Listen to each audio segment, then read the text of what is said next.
Welcome to the Statesboro Herald's 2014 Pigskin Pick'em, brought to you by Seasons of Japan Restaurant and Dr. Troy M. Lawhorn at Statesboro Oral and Maxillofacial Surgery and Dental Implant Center.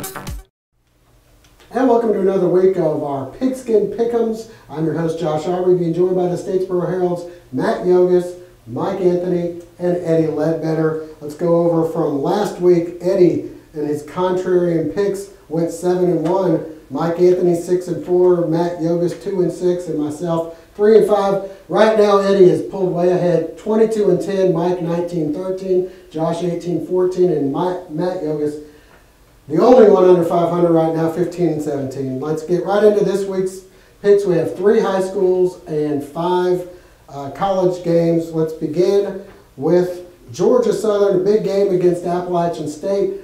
This line, for some reason, is 18.5. I think Vegas is sick of taking a pounding with Georgia Southern, so they made it really high. Matt Yogus, your thoughts on Georgia Southern app? Okay, first of all, my theory on this game is the odds makers who have been putting together the Georgia Southern lines have all been fired. The new guy is afraid, so he's overcompensating.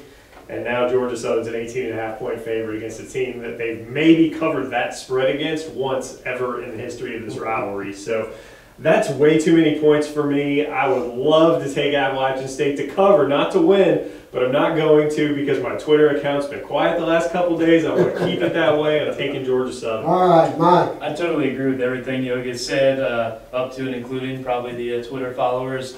App State always makes a game out of this. There's plenty of times where Georgia Southern's been the better team, and yet it hasn't turned out that way on the field. That said, there's going to be about 23,000 people in Paulson. If Georgia Southern gets a lead, those students are going to call for blood. They'll run it up. Georgia Southern covers that spread. Wow, two Georgia Southern picks. Eddie.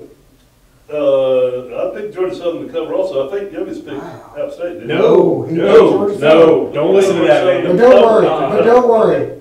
Somebody in this group is for sure taking App. So. Well, I'm taking Georgia Southern. Okay. I believe they have looked that good so far this season. That offense, I don't think App State stands a chance here.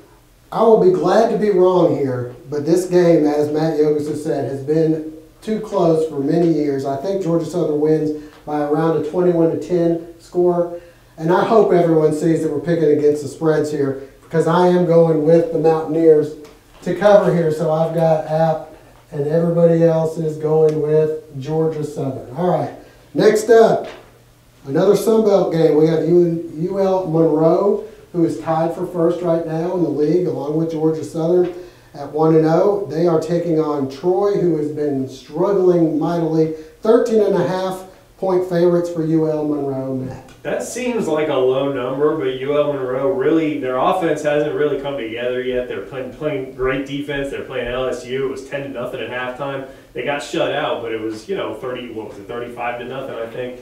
So respectable defense, not a great offense. But you mentioned Troy. They're just a mess right now. Their coach, everybody wants him gone. He's been there for 46 years, I think. He's been the head coach of that program. So. Yeah, UL Monroe is going to cover the 13.5. Mike. Right now, the way Troy's going, you couldn't give them enough points. They should take some of those points on the Georgia Southern spread, kick them on over, and give them to Troy. If this was 21, I'd still take ULM. So Monroe, they're going to cover. Eddie. I can't argue with the logic there. I think Monroe will cover also. All right, I'm going as well. Troy did sit their quarterback who got hurt the week before the Georgia game, left him set up for the Georgia game, which is probably smart. Lord knows what the guy would be like now if he was still in there. Yeah, they're going to need the guy that lost to Abilene Christian. Well, he got hurt, actually, and had to leave the Abilene Christian game. But I'm going with UL Monroe as well. We're all going ULM in this game. All right, so that could be good for Troy. Let's go. Georgia just pounded Troy, speaking of Troy. Scored 60-some-odd points and covered the spread as well. This week they have Tennessee coming to call 17. Usually seems like a lot, but Tennessee has not been the Tennessee of old over the last few years. So 17 points at home, a noon kickoff Matt Youngis. Rocky Top will always lead home sweet home to me. All right, Georgia's going to win the game. I think everybody in the country knows that. But Tennessee wasn't any good last year. They took Georgia to overtime. They should have won that game. I think Tennessee covers the 17. They probably only lose by 4. All right, Mike. Yeah, the SEC East is turning into a mess. All Georgia had to do was beat South Carolina. They didn't. Now it's back to being a free-for-all, which means Tennessee, whether they're right or not, thinks that they have a shot here. A win would go a long way, so they're going to give it an A-plus effort. I'm with Yogish. I don't think that'll be enough, but it'll be enough to get inside the 17. All right, Eddie. What do you got? I don't think so. If this game were at Tennessee, maybe so. But it being in Athens, I'll have to pick Georgia to cover that. I'm going to have to go with Eddie here, too. I'm going with Georgia to keep it rolling against Tennessee. This is, again, not the Tennessee of old. Noon kickoff, and I think they roll between the hedges by more than 17. So I'm going UGA. Eddie's going UGA. And in the middle, we got a couple of volunteers. All right, Florida State last week had to come from behind in overtime. Luckily, Clemson's field goal kicker they didn't have confidence in, went for it on 4th and 1. The game's in overtime. We had all the mess with Jameis Winston. Do they recover here against NC State? 19.5. We know what NC State has. They're undefeated right now, actually, at 4-0. 19.5. Is that enough points there, Matt Yogas? Battle of the unbeatens here, NC State, the worst game they played this year was against Georgia Southern. It was that 1-point game. They haven't really played anybody since, but they've won comfortably ever since. Old Dominion's got a pretty good team. They took care of business against them, beat them by 10. So, NC State's a lot better than people thought. I think there's too much turmoil going on at Florida State right now. I mean, it's not over. Whether or not Jameis Winston's playing, it doesn't matter. There's so much of a spotlight on that program right now. It's at NC State. I think Florida State probably wins this one by 18 points, so I'll take NC State to cover. All right, Mike. I think that Florida State's getting a little bit tired of hearing about how they're overrated, how Jameis Winston, isn't showing up, is more concerned about his public speaking duties in the lunchroom. I think that this is the week that they get it turned around, they get back on track. Jameis Winston proves why he's got a Heisman in his trophy case. They come out, they play their best game. That means NC State isn't even close. Eddie. I just think it's too many points, whether Winston plays or not. I'll take NC State at home. I'll take them. All right, I'm going with Mike. I think Florida State rebounds. I think Jameis Winston wants to try to prove, at least to maybe the scouts in the NFL, what he can do on the field is worth the risk. And I think Florida State covers the 19.5. So, once again, we're split around here. FSU for me, FSU for Yogas. NC State for you. NC State. FSU We got for Mike. Mike is joining me with the FSU. All right, we got it. FSU and then NC State for the other two. All right, MTSU. Don't give my awful picks to Mike. No. MTSU, my alma mater, going up against Old Dominion, a team we're quite familiar with being Georgia Southern reporters and fans. So, Old Dominion actually a 3-point favorite at home. Taylor Heineke, the quarterback there, has shown his worth. Seems like he's been there for about 8 years. I think he's finally a senior. They're a 3-point favorite. Matt, your thoughts on this one? Well, I believe Old Dominion is actually bowl eligible this year. I think they are. In that assumption. That means Taylor Heineke has a lot to play for. He's had his heart broken in the FCS playoffs twice by Georgia Southern. He wants to play in the postseason. Old Dominion's putting it together. I still don't think they play defense.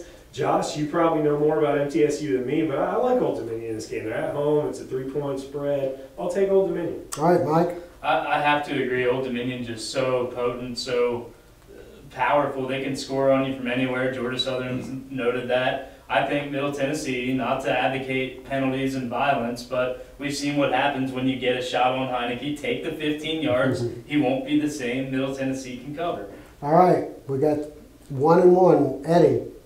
I believe Old Dominion will, again, they'll cover this. All right, so this is basically a pick-em game is what Vegas is saying. You get 3 points for playing at home. I think MTSU has been around for a while. They've got a solid team, but Old Dominion has something to prove. And Taylor Heineke in his senior year, and he's being like that. Take the over in this game as well. I'm taking Old Dominion. So we've got 3 Old Dominions, right? And Yes. well, Mike the lone dissenting is the only one going with The Fighting Josh Aubreys. the Blue Raiders. The Blue Raiders. All right, now into our high school picks. A long year so far for Statesboro High. could continue to be longer. They haven't won a game. It's homecoming, and they're playing Brunswick. Brunswick has already beaten Effingham this year. Effingham beat South. South beat Statesboro, if you want to go by that logic. But Statesboro, a lot of pride. We'll see how it's going right now. I've got this as about a 12-point Statesboro as an underdog. Matt, your thoughts? Brunswick is leading 9-3 in the fourth quarter. They're driving out of the field into field goal range to kick a field goal, put the game away. Statesboro high, pick 6, go for 2, cover the spread, win the game. All right, Mike. I wish I could have that kind of confidence in the Blue Devils, but right now that offense just continues to not be there. Took another shot last week when Austin Kleinlein got a little dinged up. He should be back, but they still haven't been able to get much of a consistent ground game going, no consistent passing game. Brunswick, they're a good team, a lot of athletes. I think the Statesboro defense is going to hold it close for a while, but I just don't know if the offense can put up enough points. I think Brunswick will cover. Eddie? I'm still waiting for Statesboro High to show me something.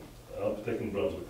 All right, well, Matt, as for your field goals and 9 points and stuff, Brunswick did not have a kicker on the roster for years, and they played Statesboro. They actually are kicking extra points now, which is nice to see. Touchdown to safety. But it could still be 9. It's going to be the 50-year reunion of the 1964 Statesboro Yes. High team. Some of them might suit up. They looked pretty indignant about Statesboro. They want to get back on that field. All right, I'm going with the Blue Devils to cover, if not win, so it's me and Matt. Yogas going with the Statesboro High, and then Eddie and Mike going with Brunswick. All right, we got the Portal Panthers coming off a bye week. 2 weeks ago, they lost to ECI pretty badly. They were hanging around for a little while, but just didn't have it at the end. This week, they go to Herschel Walker High, Johnson County, perennially one of the tougher teams in that side of the sub-region. I've got this one as a 14-point Portal, getting 14. Matt, your thoughts on this one? Zach Walker high, right? Yeah, exactly. Portal's been sitting in the stew of that ECI game now for 2 weeks. They're hungry. They're going on the road. They kind of have a chip on their shoulder, I think. And Trent Thomas, the offensive weapon, Trent Thomas these days, as well as the defensive weapon. I like a very low-scoring game in this one. I like Portal to keep it close enough to cover, and I would not be shocked if they won the ball. All right, Mike. I totally agree with Matt. Portal every year makes its spread on doing more with less. You give them a week off, they get a little bit healthier. Let's not forget, last year they were totally overmatched by Johnson County, who came in as a top 10 team, and Portal kept it close the entire way. That wasn't decided to the last minute. This year, Portal a little better, Johnson County taking a step back.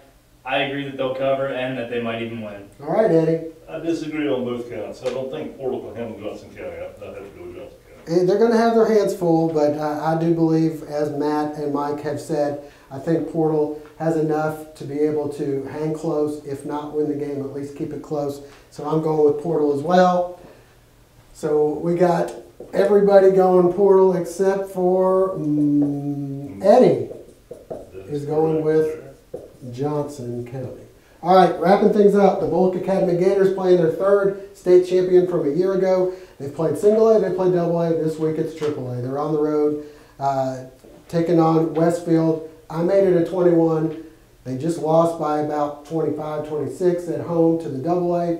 Matt, your thoughts on this one? If you're going to have an 11-game schedule and you're not going to have a bye week, don't play a state champion every week. I mean, let's get some cupcakes on the schedule, you know what I'm saying? Those were earlier in the year. Bullock Academy ran away with some. 21 points is a lot of points, but until they prove to me that they could beat a state champion, I got to pick against BA. No offense to the Gators. I think they've got some good things on offense, but I don't think they get a ton. Mike. Well, the good news is that these state champions are no longer residing in their region like Westfield was last year. That was a 41-0 blowout. The last few years, Westfield's been the one team that has been able to just stop Bullock Academy cold year after year. That option doesn't do much against Westfield. BA is definitely a stronger team this year than last year, but not strong enough for Westfield. I think that they cover that. Westfield's going to run away. BA can't quite keep up. Yeah, I think Westfield will cover that. All right, unfortunately, Gators, you can maybe use this for motivation, but we're none of us taking you this week. Coach told me that they'd have to play a perfect game in order to win this.